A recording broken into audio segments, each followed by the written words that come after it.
Ciao a tutti. Possono due narcisisti attrarsi, piacersi e stare insieme? Si pensa sempre che il narcisismo sia una cosa univoca, cioè uno dei due nella coppia è una narcisista. E non abbiamo mai pensato che alle volte un narcisista e una narcisista si incontrano. E succede sovente, se ci pensate. Cosa succede? Succede che due persone estremamente sceniche, anche divertenti, perché il narcisista all'inizio è una persona coinvolgente, si incontrano e in questo incontro entrambi trovano molto fascino nell'altra persona, trovano che l'altra persona sia veramente un mondo ricco e pieno. Poi il narcisista, come ben sappiamo, ha anche questa tendenza a idealizzare e quindi ci si idealizza ovviamente a vicenda e la storia parte in quarta.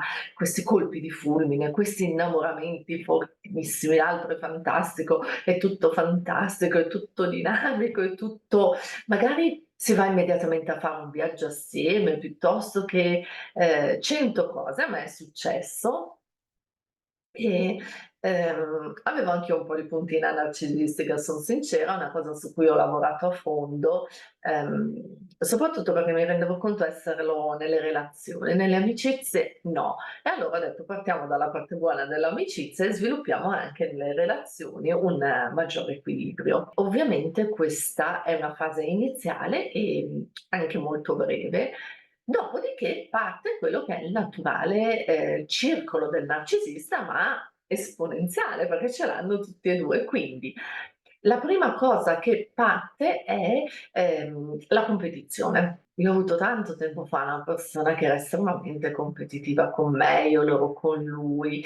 Adesso guardandolo in prospettiva son passati anni, anch'io sono cambiata, sono cresciuta, ho fatto chiaramente il mio percorso, mi sembra, così strana quasi come cosa, ma ne riconosco i segnali. Quindi appunto 2 narcisisti in tempo zero vanno in competizione e si instaurano appunto delle dinamiche di potere uno sull'altro e di quasi, lotta continua in cui appunto uno cerca di dominare l'altro e cercano di fare questa cosa in contemporanea. E iniziano anche ovviamente tutte le critiche, le svalutazioni: ma tu", tutto questo genere di cose che tendenzialmente il narcisista mette in atto su una persona più succube, più sofferente, mentre di là si trova una persona ugualmente sofferente, perché credetemi i narcisisti non sono persone realmente forti, strutturate, però una persona che risponde a tono. E qui inizia un circolo vizioso che può essere forte, può durare anni,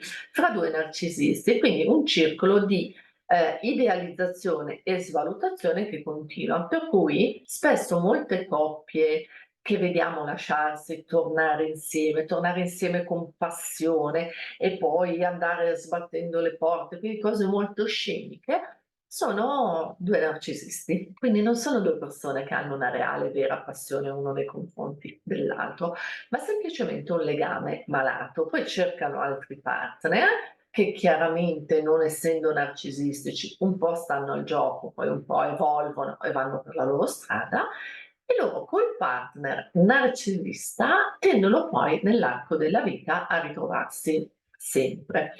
Chiaramente, è un legame malato, ma malato non perché ci viene detto essere malato, ma perché ci fa stare male. Teniamo sempre conto che quello che ci fa stare male, pur essendo un'ottima base di crescita e ci sta, però ci fa stare male, quindi non andiamo proprio a cercarlo, cerchiamo di capirne la radice e evitiamolo, perché insomma, pur essendo io fermamente convinta che abbiamo tante vite, in questo momento questa abbiamo, cioè cerchiamo di non farne proprio uno scempio, va bene? Le conseguenze di un legame che ci sembra così forte e passionale con una persona narcisistica, se anche noi abbiamo una lieve o marcata sfumatura narcisistica, comporta aumentare la bassa autostima di entrambe le persone, all'ansia e alla depressione, perché si hanno dei picchi molto alti e delle cadute molto basse in rapporto della intensità appunto, della relazione tra 2 persone narcisistiche. Quindi appunto ansia, depressione, isolamento sociale, perché tendono nei momenti di picco a essere molto chiusi tra loro 2, una dipendenza emotiva fortissima, perché banalmente nessuno ci fa provare le cose che ci fa provare un partner narcisista, diciamolo come noi. Difficoltà nelle relazioni future per lo stesso motivo, perché nessun altro ci dà questi sono anche picchi di adrenalina a cui un pochino ci abituiamo e che quindi, ricerchiamo nell'arco del tempo e della vita, finché non arriviamo a capire appunto la non sanità di questo legame e forse uno dei 2 prima o poi cerca di uscirne realmente. I narcisisti si attraggono perché sono 2 persone che hanno bisogno di ammirazione entrambi, per cui chiaramente all'inizio ci piace pensare che l'altra persona sia fantastica e sentirci dire che siamo fantastici. Mancanza di empatia, essendo narcisistici si è entrambi meno sensibili al dolore che infligge l'altra persona, per cui si riesce a reggere molto di più un rapporto con l'altro narcisista se in realtà lo siamo anche noi. Uno specchiamento reciproco, quindi un riconoscersi nell'altra persona che nell'essere umano è un po' quello che fa branco e cerchiamo sempre un'affinità, un'empatia, un dire ecco vedi noi comunque siamo uguali, siamo fallati ma siamo uguali. Questo ci fa sentire meno soli e più appunto parte di una relazione come riconoscimento.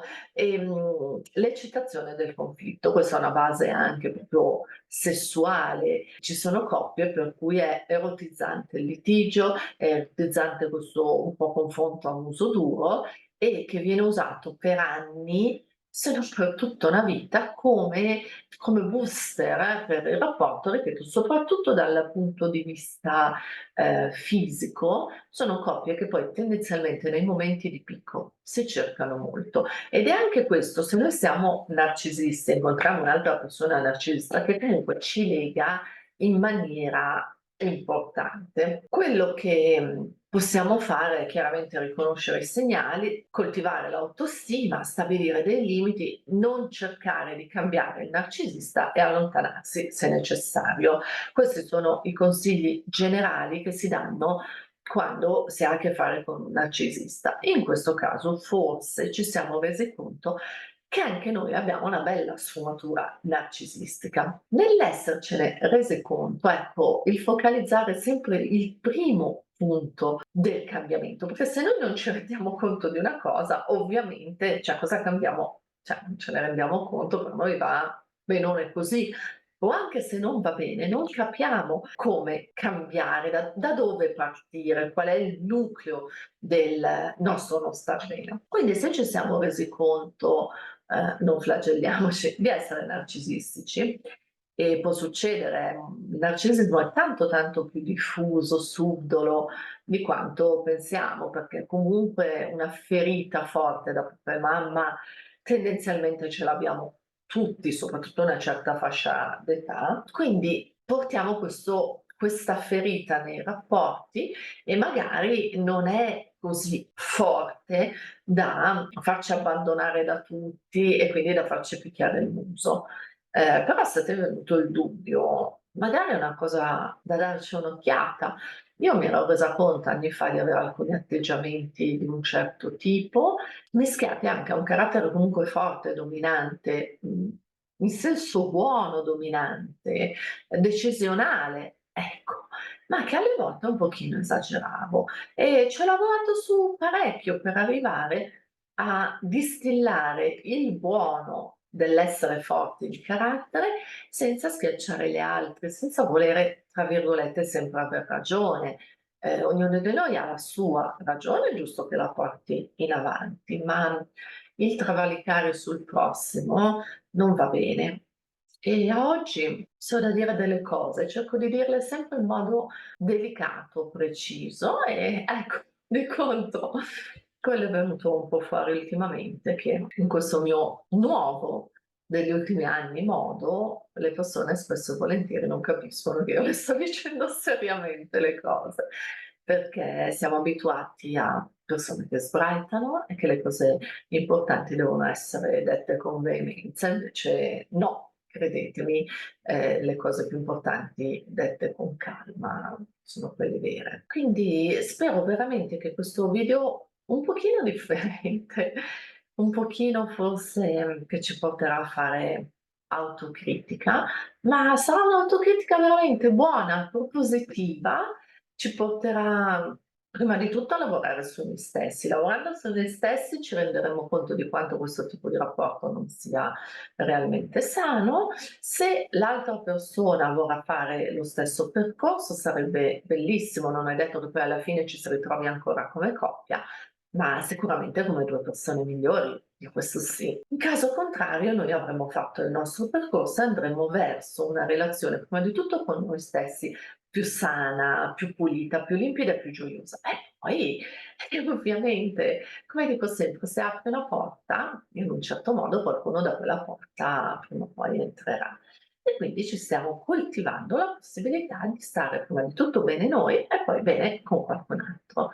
Se il video ti è piaciuto, ti è sembrato uno spunto utile e interessante, al di là che ti possa più o meno riguardare in questo momento o del tutto, lasciami pure un like, mi fa piacere, mi dà l'idea appunto che il contenuto possa essere interessante, magari anche sviluppabile. Se vuoi iscriverti al canale o soprattutto, questo lo chiedo col cuore, condividi il canale, copia e incolla col link, manda il video a qualche persona a cui ritieni possa interessare. Questo aiuta me a capire anche se questa direzione è quella giusta, se i contenuti realmente interessano e come farli crescere per il canale che insomma è un qualcosa a disposizione di tutti e ecco mi sembra una cosa carina. Un abbraccio a tutti e grazie mille.